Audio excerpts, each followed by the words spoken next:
नमस्कार विद्यार्थियों। संविधान सभा के बारे में हम अध्ययन कर रहे थे। भारतीय राज्य व्यवस्था के अंतर्गत कैबिनेट मिशन योजना के अंतर्गत जो संविधान सभा अस्तित्व में आई, उसका निर्माण कैसे हुआ, इन सब के बारे में हम अध्ययन कर चुके हैं।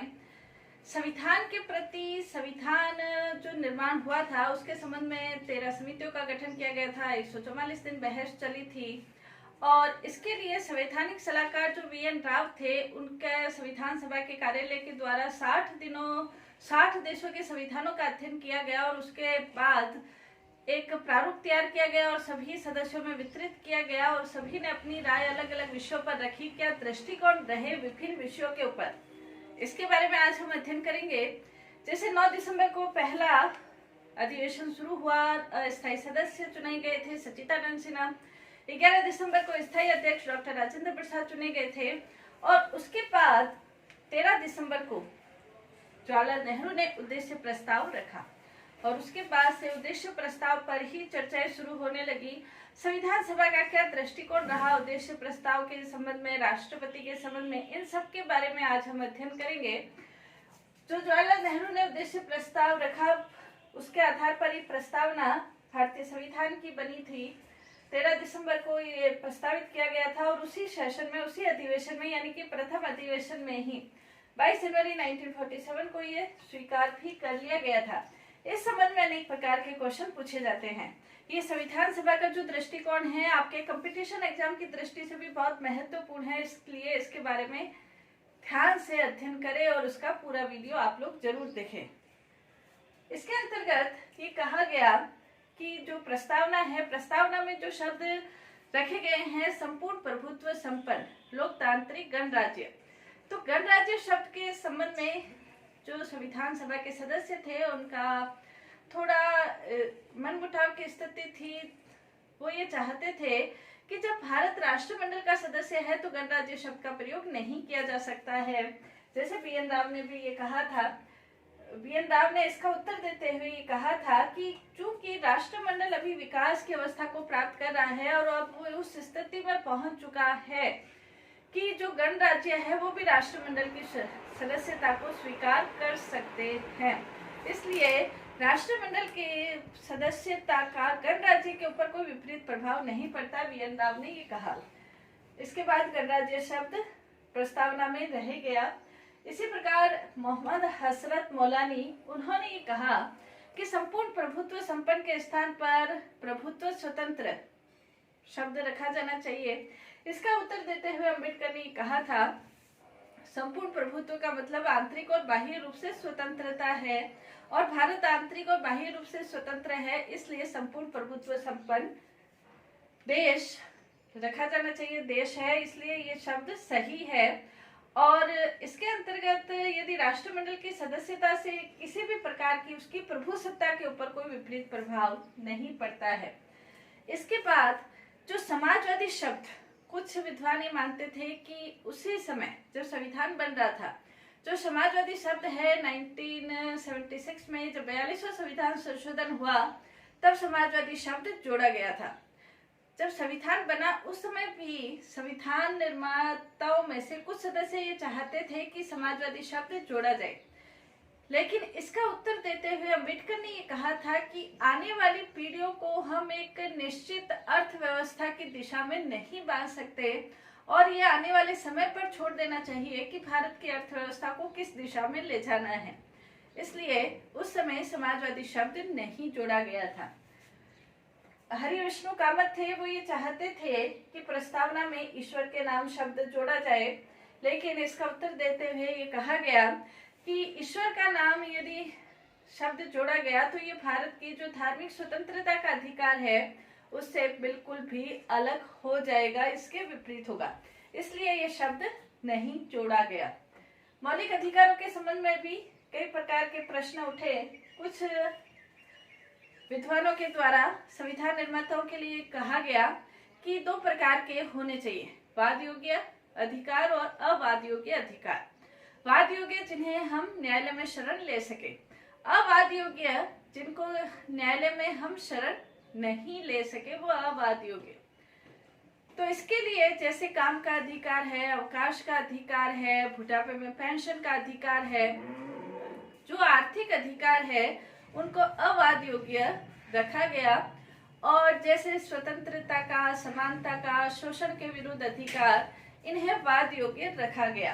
कुछ विद्वानों का ये मानना था कि वाद योग्य, जैसे हृदयनाथ कुंजरू ने ये कहा था कि वाद योग्य और अवाद योग्य इनके बीच एक विभाजन रेखा खींचना ये बहुत ही मुश्किल कार्य, कठिन कार्य है।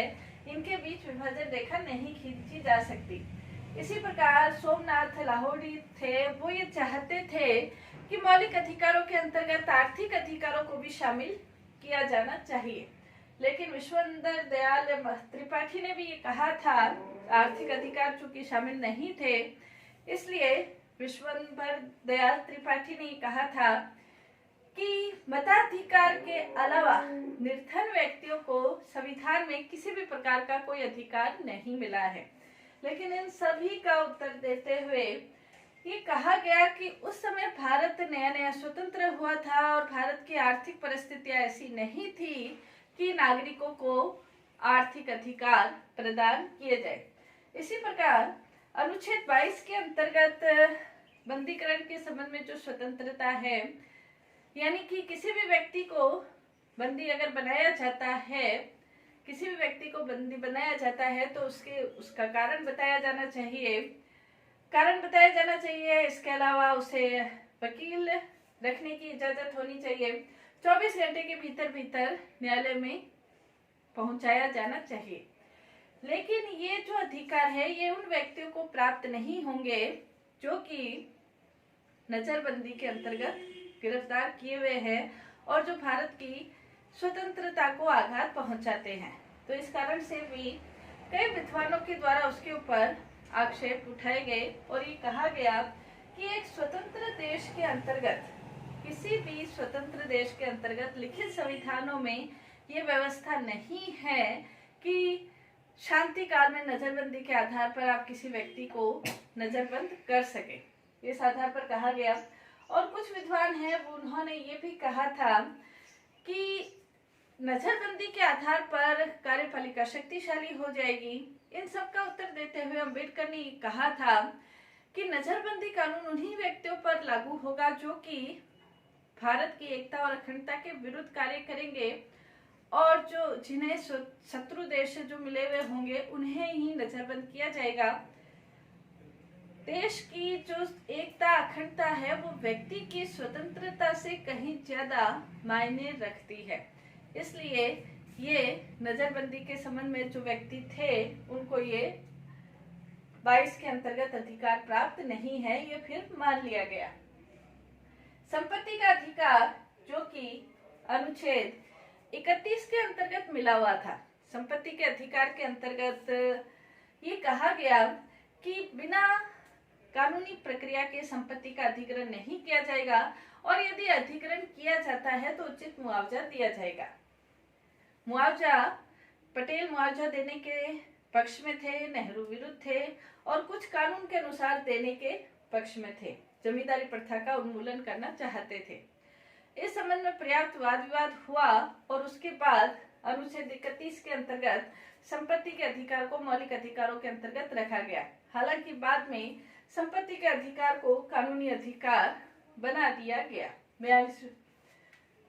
इसी प्रकार राज्य के नीति निर्देशक सिद्धांतों के संबंध में भी ये व्यवस्था थी कि निदेशक शब्द को हटाकर, जैसे करीमुद्दीन थे उन्होंने ये कहा था कि निदेशक शब्द को हटाकर उसके स्थान पर मौलिक शब्द रखा जाए। कुछ विद्वान ये मानते थे कि निदेशक शब्द नहीं होना चाहिए। नीति निर्देशक तत्वों में जो व्यवस्थाएं हैं वो मौलिक अधिकार के अंतर्गत व्यवस्था कर दी जानी चाहिए।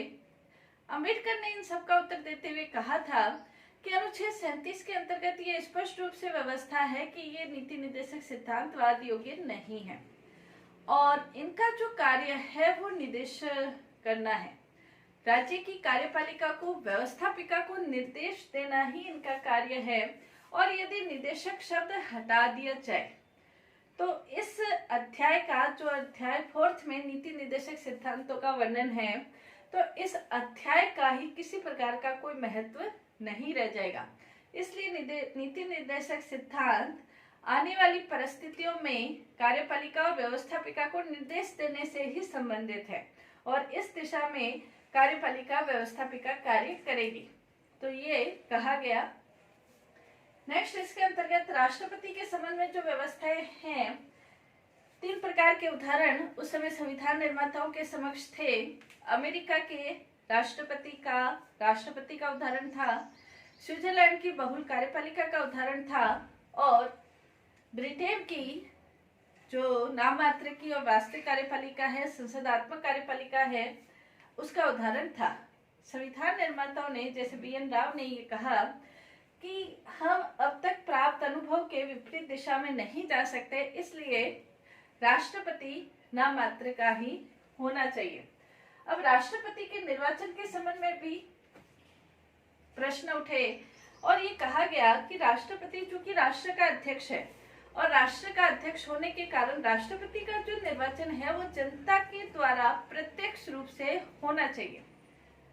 इसका उत्तर देते हुए नेहरू जी ने ये कहा था कि राष्ट्रपति का निर्वाचन करना वयस्क मताधिकार के आधार पर पहला तो अव्यावहारिक है, दूसरा इसके लिए बहुत सारे चुनाव अधिकारियों की आवश्यकता होगी, तो पैसे और समय भी बहुत लगेगा, और तीसरा राष्ट्रपति की जो स्थिति है, राष्ट्रपति की जो स्थिति नाम मात्र की स्थिति है, तो राष्ट्रपति की जो स्थिति है वो स्थिति वयस्क मताधिकार की स्थिति से मेल नहीं खाती है। इसलिए ये कहा गया कि राष्ट्रपति का जो निर्वाचन है वो अप्रत्यक्ष आधार पर ही होना चाहिए। नेहरू जी ने कहा कि ये बात बड़ी अटपटी महसूस होती है कि राष्ट्रपति को ये बात बड़ी अटपटी सी महसूस होती है कि राष्ट्रपति का निर्वाचन प्रत्यक्ष आधार पर किया जाए और उसको कोई शक्तियां प्रदान नहीं की जाए। तो इस आधार पर ये कहा गया कि राष्ट्रपति का निर्वाचन अप्रत्यक्ष आधार पर होना चाहिए, जिसमें संसद के निर्वाचित सदस्य और राज्य की विधानसभाओं के निर्वाचित सदस्य भाग लेंगे।